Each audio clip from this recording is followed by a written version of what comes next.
Nagkasagian ang dalawang tricycle sa gitna ng highway sa Dagupan City. Kuhang-kuha sa dashboard camera ng isang sasakyan ang insidente. Makibalita tayo kay Jet Arceliana ng GMA Dagupan.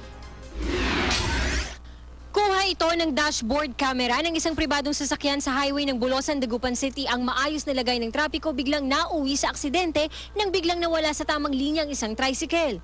Biglang nag-overtake ang tricycle hanggang sa kinain nito ang linya ng isa pang tricycle. Nagkasagian ng dalawa. Nahulog ang back ride ng naunang tricycle. Tumakbo ang nakadisgrasyang tricycle driver. Kaya nahulog yung bata. Muna nangyayari, no? Pagka ganito, tinatakbuhan nila yung biktima. Siyempre, para matakasan nila yung responsibilidad nila.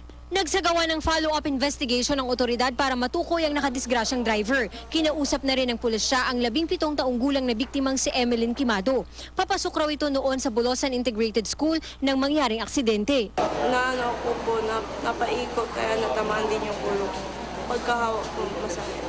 Pagdating po namin sa school, nahilo po ako na nanghihina. Tapos bigla po nilang tinawagan yung mga pangulang ko.